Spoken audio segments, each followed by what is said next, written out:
He's a fellow at the Canadian Global Affairs Institute and a retired official at the Department of National Defence. Andrew, good to see you as always. Thanks for your time. Good afternoon, Todd.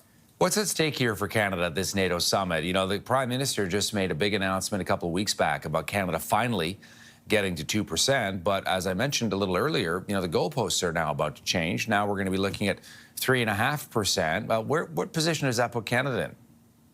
Well, it's always a tough one. We haven't had the guns versus butter debate in Canada yet. We've said, sure, we'll go to 2%. There's a lot of support for that. But in the fall, we're going to have to find out where in Canada this money's coming from. Carney has said he's not going to raise taxes, so that one's gone. There's two other options. One, pass the hat around the federal government so other departments give the Defense Department money and we meet it that way. Or the other thing is you simply borrow.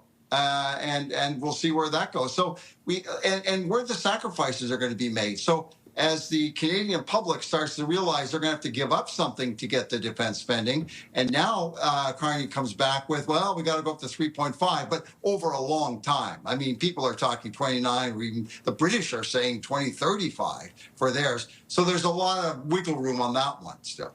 I wonder as well whether you think this will make any difference in terms of the way the United States views Canada, you know, shouldering the burden, because that's been a big issue under President Trump in his first term and again now.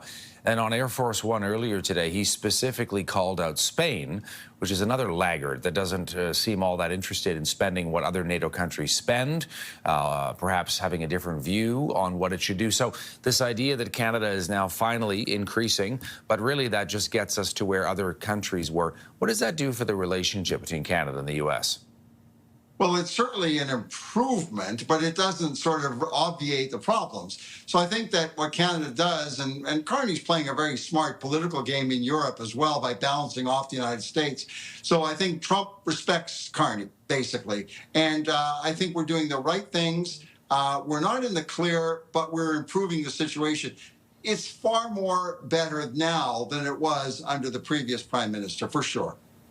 And one last question about where things go from here. You know, you've got the conflict between Iran and Israel. You've got the ongoing conflict in Ukraine as well. You've got worries about the Russians and the Chinese in the Arctic. You know, how does Canada figure out where to allocate this new money? How is that all going to play out, Andrew, in the months ahead?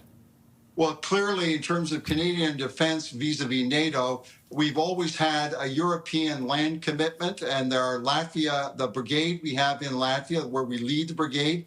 That is number one priority for Canada in the NATO theater, for sure. The other one, which is NATO related, but not exactly technically, is the Arctic.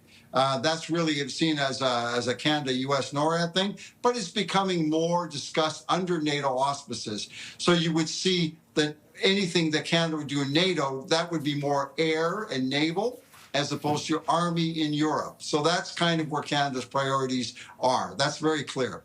Good to see you as always, Andrew. Much appreciated. You're very welcome, Todd. Andrew Rasiulis with his take.